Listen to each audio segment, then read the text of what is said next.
राजस्थान के सबसे वायरल सांसद और बीजेपी पार्टी के दिग्गज नेता राजकुमार रोत का अब राष्ट्रीय राजनीति में भयंकर डंका बजने लगा है। सोमवार को दिल्ली में 23 विपक्षी पार्टियों वाले इंडिया गठबंधन की एक सबसे बड़ी और हाई लेवल बैठक हुई, जिसमें राजकुमार रोत ने अपनी धाकड़ मौजूदगी दर्ज कराकर दिल्ली के सियासी गलियारों में खलबली मचा दी है।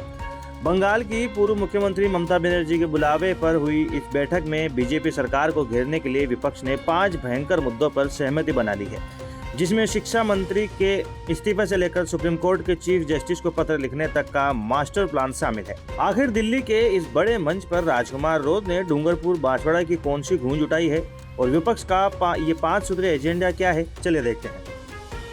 सबसे पहले जानिए कि इस बैठक का असली सूत्रधार कौन था और राजकुमार रोत की इसमें क्या भूमिका रही। दरअसल बंगाल में हार के बाद बीजेपी सरकार की कार्यवाही से भड़की टीएमसी प्रमुख ममता बनर्जी ने पूरे इंडिया गठबंधन को एक साथ आने की बड़ी अपील की थी। इसी के तहत सोमवार 8 जून को नई दिल्ली में यह महाबैठक आयोजित की गई, जिसमें देश भर के 23 अलग अलग विपक्षी दलों के नेताओं ने हिस्सा लिया। इस बैठक की सबसे खास बात राजस्थान के डूंगरपुर बांसवाड़ा सांसद राजकुमार रोत की उपस्थिति रही। रोत ने इस राष्ट्रीय मंच पर न सिर्फ अपनी बीजेपी पार्टी का प्रतिनिधित्व किया, बल्कि डूंगरपुर बांसवाड़ा और आदिवासी क्षेत्र की प्रमुख मांगों को भी बेबाकी से दिग्गज नेताओं के सामने रखा, जिससे राष्ट्रीय स्तर पर उनका सियासी कद और भी बड़ा हो गया है। अब बात करते हैं उस 5 सूत्रीय एजेंडे की, जिस पर पूरे विपक्ष ने एक सुर में मोहर लगाई है। कांग्रेस अध्यक्ष मल्लिकार्जुन खड़गे ने प्रेस कॉन्फ्रेंस कर इस रणनीति का खुलासा किया। सबसे पहला और बड़ा फैसला लाखों युवाओं के भविष्य से जुड़ा है। नीट और सीबीएसई परीक्षाओं में हुए कथित पेपर लीक के बवाल को देखते हुए सभी 23 दलों ने केंद्रीय शिक्षा मंत्री धर्मेंद्र प्रधान के तत्काल इस्तीफे की सबसे बड़ी और कड़ी मांग की है।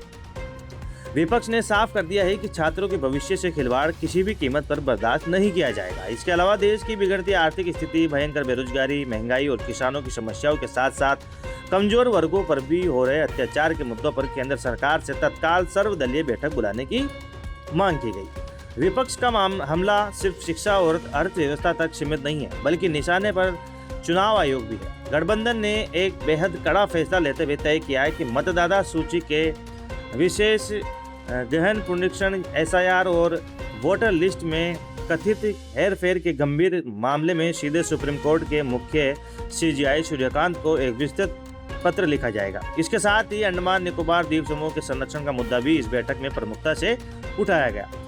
रणनीति को और भी ज्यादा धार देने के लिए इंडिया गठबंधन ने तय किया है कि अब हर 2 महीने में सभी दलों की नियमित बैठक होगी, जिसकी अगली कड़ी अगस्त में हैदराबाद में आयोजित की जाएगी। यही नहीं, आने वाले मानसून सत्र के दौरान सरकार को घेरने के लिए हर दिन सुबह मल्लिकार्जुन खड़गे के कार्यालय में एक समन्वय बैठक कोऑर्डिनेशन मीटिंग भी की जाएगी। राजकुमार रोत जैसे युवा और वायरल आदिवासी नेता का इंडिया गठबंधन के इस बड़े मंच पर शामिल होना राजस्थान की राजनीति के लिए एक बहुत बड़ा संकेत है।